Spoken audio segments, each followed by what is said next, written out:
तो देखिए, समान अध्ययन के अंतर्गत भारत के भूगोल के अंतर्गत अक्षांश रेखाओं से क्वेश्चन पूछा जाता है। और आपको पता है कि भारत से एक अक्षांश रेखा होकर के गुजरती है, जो कि महत्वपूर्ण अक्षांश रेखा है। वैसे बहुत सारी अक्षांश रेखाएं हैं जो कि भारत से गुजरती है, लेकिन एक महत्वपूर्ण अक्षांश रेखा गुजरती है 23.5 डिग्री नॉर्थ। इसको हम कर्क रेखा कहते हैं। देखिए, ये प्रमुख अक्षांश रेखाएं हैं। अक्षांश रेखाओं के बारे में आप सभी जानते होंगे कि अक्षांश रेखाएं पृथ्वी पर खींची गई काल्पनिक रेखाएं हैं जो उत्तरी और दक्षिणी ध्रुवों के बीचे बीच समानांतर खींची जाती हैं। ठीक है, तो पृथ्वी को दो भागों में बराबर विभाजित करती है आपकी ये विषुवत रेखा 0 डिग्री। ठीक है, तो विषुवत रेखा सबसे बड़ा वृत्त होती है। पहली बात तो ये कैसी होती है, वृत्त, ये वृत्त होती हैं। देशांतर रेखाएं अर्धवृत्त होती हैं, है ना, वो उत्तरी ध्रुव को दक्षिणी ध्रुव से मिलाती हैं बस।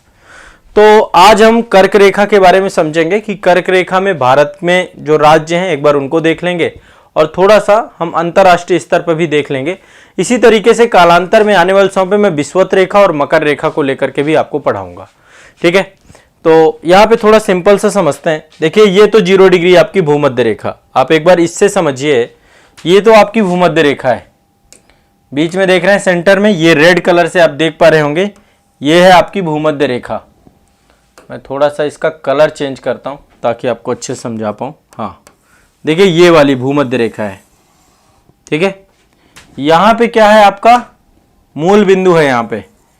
तो जो आपका एक तरीके से सिंपल समझना है कि विषुवत रेखा में जो है आपका जो मूल बिंदु है, मूल बिंदु कैसे बनेगा, ये आपका देखिए यहां पे ये वाला क्षेत्र, इसको हम यहां पे मिला देते हैं, देशांतर रेखा है, यहां पे इसको मिला देते हैं। तो ये वाला क्षेत्र यहां पे मूल बिंदु है। यहां से जो खींची गई कोणीय दूरी है वो आपका जो है अक्षांश रेखा के तौर पे होता है। तो सिंपल सा है, विषुवत रेखा में दिए गए किसी बिंदु से उत्तर या दक्षिण खींची गई कोणीय दूरी क्या कहलाती है, आपकी अक्षांश रेखा कहलाती है। तो अब यहाँ पे सिंपल सा देखिए, यदि अब हम यहाँ से 23.5 डिग्री का कोण लेते हैं तो 23.5 डिग्री हो गया ये, और 23.5 डिग्री नॉर्थ को कर्क रेखा कहते हैं। यहां से हम जो है 66.5 डिग्री का कोण लेते हैं तो ये आपका उत्तरी ध्रुव के पास आपका जो है आर्कटिक वृत्त हो गया। ठीक है, तो इसी तरीके से 23.5 डिग्री दक्षिण का यदि हम कोण लेते हैं तो ये 23.5 डिग्री साउथ मकर रेखा हो गया।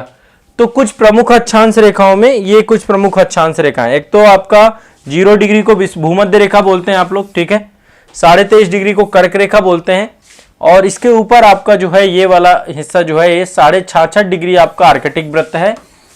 और इसके बाद जो है आपका मकर रेखा है 23.5 डिग्री साउथ, और ये आपका अंटार्कटिक वृत्त है 66.5 डिग्री साउथ।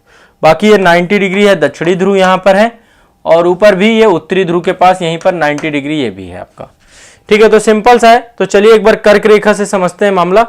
देखिए, ये भारत का मानचित्र है और कर्क रेखा भारत के लगभग बीचों बीच से होकर के जाती है। सभी जानते हैं भारत को लगभग जो है 2 भागों में विभाजित करती है कर्क रेखा। भारत को लगभग 2 भागों में कर्क रेखा विभाजित करती है। तो कर्क रेखा से जो क्वेश्चन बन सकते हैं सिंपली एक बार समझ लेते हैं। और 23.5 डिग्री उत्तरी अक्षांश से सबसे पहली बात समझना है आपको। ठीक है, और भारत के लगभग मध्य से होकर के जाती है, कुल 8 राज्यों से होकर के जाती है। कितने राज्यों से, 8 राज्यों से। हो सकता है आप में से बहुत सारे लोग नाम जानते हो, लेकिन कंफ्यूजन हो जाता है, एग्जाम जब भी नजदीक आता है तो ये कंफ्यूज हो जाते हैं इस टॉपिक में। सिंपली मैं आज आपको याद करा देता हूं, संभवतः आप याद कर लेंगे इस टॉपिक को। देखिए, यहां पर सिंपल से समझना, एक तो गुजरात है आपका, सबसे पश्चिम में हमारा जो है गुजरात है, तो गुजरात में से होकर के जाती है। गुजरात के बाद यहाँ पे देखिए राजस्थान का भी थोड़ा सा एरिया, डूंगरपुर वाला एरिया जो है, बांसवाड़ा, डूंगरपुर, तो ये वाला आपका जो है पूरा का पूरा क्षेत्र यहां से भी होकर के जाती है। तो राजस्थान दूसरा है, Rajasthan number 1 Gujarat, number 2 Rajasthan, number 3 Madhya Pradesh. Madhya Pradesh को भी लगभग बीचों बीच से काटती है, विभाजित करती है। इसके बाद है नंबर 4 है आपका छत्तीसगढ़, नंबर 5 है आपका झारखंड, नंबर 7 है आपका त्रिपुरा, और नंबर 8 है आपका मिजोरम। यहाँ पे ध्यान रखिएगा मणिपुर नहीं है। नॉर्थ ईस्ट के 2 स्टेट हैं, त्रिपुरा और मिजोरम, दोनों अगल बगल हैं। तो ये 8 स्टेट है जहां से होकर के आपकी क्या जाती है, कर्क रेखा। सिंपल सा समझना है आपको। ठीक है, अब एक चीज ध्यान रखिएगा, जब सूर्य उत्तरायण होता है, उत्तरी गोलार्ध में होता है, तो कर्क रेखा पे लंबवत चमकता है। क्या होता है, लंबवत चमकता है, लंबवत चमकता है आपका, लंबवत चमकता है सूर्य। कहां पे, जब सूर्य उत्तरायण होता है, उत्तरायण होता है, तो ये क्या है आपका लंबवत चमकता है इसमें, ठीक है, सूर्य। अब देखिए लंबवत चमकता है तो आपको पता है कि 21 जून के दिन जो है कर्क रेखा पर, मतलब कर्क रेखा पर सबसे ज्यादा चमकता है, सबसे ज्यादा 21 जून के दिन। कब? 21 जून। 21 जून के बाद जो है आपका क्या हो जाएगा, ये धीरे धीरे फिर दक्षिणायन होने लग जाएगा, दक्षिणी गोलार्ध की ओर जाने लग जाएगा। तो पीक डे आपका कर्क रेखा पे 21 जून होता है, ठीक है, दिन की अवधि सबसे ज्यादा होता है उत्तरी गोलार्ध में। और इसके अलावा एक चीज और ध्यान रखना है, कर्क रेखा से एक क्वेश्चन और आपका बनता है। एक नदी है माही नदी, मध्य प्रदेश से निकलती है और गुजरात में ये खंभात की खाड़ी में गिर जाती है। माही नदी कर्क रेखा को 2 बार काटती है, माही नदी कर्क रेखा को 2 बार काटती है। बस ये 2-3 फैक्ट आपको ध्यान में रखना है, 2-3 फैक्ट आपको याद रखना है कि माही नदी कर्क रेखा को 2 बार, तो कर्क रेखा मध्य से जाती है, 8 टोटल आपके जो है राज्यों से होकर के जाती है, गुजरात, राजस्थान, मध्य प्रदेश, छत्तीसगढ़, झारखंड, पश्चिम बंगाल, त्रिपुरा और मिजोरम, ये 8 याद करना है। माही नदी एक फैक्ट है, ये याद रखना है, ये भी पूछता है। अब देखिए एक चीज ध्यान रखिएगा कि कौन कौन से ऐसे शहर हैं जो कि कर्क रेखा के बिल्कुल नजदीक अवस्थित हैं, कर्क रेखा के बिल्कुल नजदीक हैं। तो कर्क रेखा के नजदीक अवस्थित भारत के प्रमुख शहरों के बारे में मैं यहां पे नाम आपको लूंगा ताकि आइडिया लग जाए, क्योंकि क्वेश्चन और बारीक पूछता है, ठीक है। तो यहां पे मान लीजिए ये आपकी कर्क रेखा है 23.5 डिग्री, ठीक है। तो अब देखिए यहां पे कौन कौन से शहर हैं, आपको रफली आइडिया होना चाहिए। तो एक तो अगरतला है आपका, त्रिपुरा की राजधानी है अगरतला, आप सभी जानते हैं। अगरतला आपका कर्क रेखा के पास है आपका, ठीक है, कर्क रेखा के पास है। यहां पे एक काम करते हैं, इसको नॉर्थ में दिखाते हैं, ऊपर है आपका, कर्क रेखा से उत्तर में पड़ता है आपका, यहां पे है अगरतला, ऊपर पड़ेगा अगरतला, ठीक है। एक तो ये ध्यान रखना है। इसके बाद गुजरात में गांधीनगर भी आपका कर्क रेखा के नजदीक पड़ता है, कर्क रेखा में तो नहीं पड़ता पर कर्क रेखा के नजदीक पड़ता है। गांधीनगर कर्क रेखा के नीचे पड़ता है, यहां पे गांधीनगर, गांधीनगर। तो 2 मैंने आपको याद दिला दिए, गांधीनगर भी पड़ता है और ये भी पड़ता है। मध्य प्रदेश के 2-3 शहर पड़ते हैं आपके, मध्य प्रदेश के कौन कौन से पड़ते हैं, एक तो उज्जैन पड़ता है, जबलपुर पड़ता है और भोपाल पड़ता है, ठीक है, इनको भी आपको ध्यान रखना है। और विदिशा भी है आपका, ठीक है। तो यहां पे कौन कौन से हैं, एक तो उज्जैन है। अब ये जितने भी हैं सारे नीचे हैं, ठीक है, सारे के सारे प्रमुख शहर आपके ये नीचे आपके पड़ेंगे, ठीक है, भोपाल बस ऊपर पड़ेगा। तो उज्जैन, उज्जैन मध्य प्रदेश में उज्जैन है, दूसरा है जबलपुर, जबलपुर, और इसके उत्तर में यहां पर है बिल्कुल जस्ट ऊपर भोपाल है, भोपाल, ये भी दिमाग में बैठा लेना है, ठीक है। तो मैंने कितने शहर याद करा दिए, एक तो अगरतला है, गांधीनगर है, उज्जैन है, जबलपुर है, भोपाल है, ठीक है, इतना आपको याद रखना है। इसके बाद कोलकाता आपका थोड़ा सा दूर है, 22 डिग्री 30 मिनट पे यहां पे नीचे पड़ता है कोलकाता, कोलकाता पश्चिम बंगाल की राजधानी, इतना भी नजदीक नहीं है बट दूर है आपका कोलकाता, ठीक है। इसके बाद आपका नागपुर है, नागपुर काफी दूर है, महाराष्ट्र में यहां पे 21 डिग्री पे पड़ता है आपका, यहां पे नागपुर, महाराष्ट्र का नागपुर आपका काफी दूर पड़ता है, काफी नीचे है नागपुर, ठीक है। अहमदाबाद आपका गांधीनगर, गांधीनगर आपका काफी नजदीक है, अहमदाबाद थोड़ा सा दूर है, 23 डिग्री 2 मिनट पे पड़ता है, यहां पर है आपका, यहां पे अहमदाबाद है, अहमदाबाद। तो गुजरात के 2 आपको याद रखना है, गांधीनगर, अहमदाबाद, ठीक है, गुजरात के 2 याद कर लीजिए। इसके बाद नागपुर सबसे नियरेस्ट है महाराष्ट्र में देखा जाए तो, ठीक है।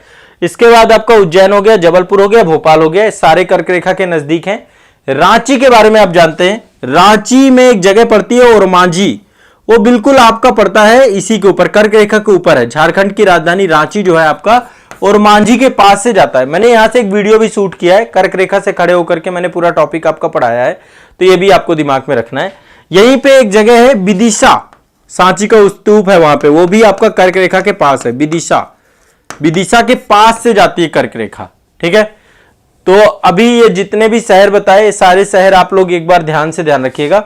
बनारस थोड़ा सा ऊपर है, काफी ऊपर है, उत्तर प्रदेश का बनारस आपका ऊपर पड़ता है, यहां पे कहीं बनारस 25 डिग्री के आसपास पड़ता है। वाराणसी, तो वाराणसी नहीं है, यूपी से तो वैसे होके भी नहीं जाती है और यूपी काफी ऊपर पड़ता है, ठीक है। तो रफली आपको थोड़ा सा ये याद कर लेने, एक तो गांधीनगर अहमदाबाद बिल्कुल आसपास हैं, 23 डिग्री जो है 10 11 12 मिनट के आसपास ये पूरे के पूरे आपके हैं लोकेटेड है। विदिशा हो गया, नागपुर महाराष्ट्र का है, तो महाराष्ट्र में वैसे नागपुर बहुत दूर है, नागपुर को कर्क रेखा के पास नहीं रखेंगे हम, 21 डिग्री पे है नागपुर। उज्जैन, भोपाल, ठीक है, सारे 23 डिग्री वाले हैं, 23 डिग्री के आसपास आपका, ठीक है। वाराणसी हो गया, रांची हो गया, अगरतला हो गया और कोलकाता हो गया, ये सब आपके जो है कर्क रेखा के आसपास अवस्थित शहर है। क्लियर है, स्पष्ट है, क्लियर है आप सभी को? तो बेसिक सा है, ये वाली चीज भी आपको पता होनी चाहिए, इससे भी क्वेश्चन पूछता है, कई बार क्वेश्चन पूछा गया है, आपको ये आइडिया रहना चाहिए कि कहां से होकर के जाती है, ठीक है। तो ये आप सभी के लिए एक छोटा सा जानकारी थी, छोटी सी जानकारी मैं आपको दे रहा हूं। अब इसके बाद देखिए और क्या क्या चीजें पूछ सकता है, और क्या क्या चीजें हैं। एक तो पूछ लेता है कि विश्व की बात करें आप, कि विश्व में टोटल कितने देशों से होकर के जाती है कर्क रेखा, तो विश्व में टोटल 18 देशों से होकर के जाती है। यदि आप ताइवान को भी जोड़ लेते हैं, वैसे तो 17 देशों से होकर जाती है, क्योंकि ताइवान चीन का ही हिस्सा है ना, तो लगभग 17 देशों से, यदि ताइवान को हम चीन के अंतर्गत ही मान लेते हैं, तो आपका होकर ये गुजरती है, ठीक है। तो कर्क रेखा ये विश्व में आप देख पा रहे होंगे, मैं एक बार रफली बता देता हूं, बाकी इसको मेमोराइज करने की जरूरत नहीं है, बट बता देता हूं। मैक्सिको हो गया, बहामास हो गया, पश्चिमी सहारा हो गया, मार्तनिया हो गया, माली, अल्जीरिया, नाइजर, लीबिया, चाड, मिस्र, ठीक है। इसके बाद है आपका यहां पे सऊदी अरब से होके जाती है, UAE, Oman, Bharat, Bangladesh, Myanmar, चीन, ठीक है। ये टोटल 17 देश हैं, चीन से भी होकर जाती है, म्यांमार से भी, बांग्लादेश से भी, भारत से भी, ओमान, यूएई, सऊदी अरब, मैक्सिको, बहामास, पश्चिमी सहारा, मार्तिनिया, माली, अल्जीरिया, नाइजर, लीबिया, चाड, मिस्र। तो ये आपकी कर्क रेखा इन पर्टिकुलर कुछ देशों से होकर जाती है, भारत से होकर भी जाती है। ताइवान को यदि हटा दे तो टोटल 17 कंट्री, ताइवान को ले लें तो 18 कंट्री, ठीक है। तो ये एक जानकारी आप सभी को कर्क रेखा की होनी चाहिए। कर्क रेखा भारत के लगभग मध्य से होकर गुजरती है और ये पर्टिकुलर आपके कर्क रेखा से जुड़ी जानकारी है, याद रखिएगा, परीक्षा उपयोगी है, ठीक है। चलिए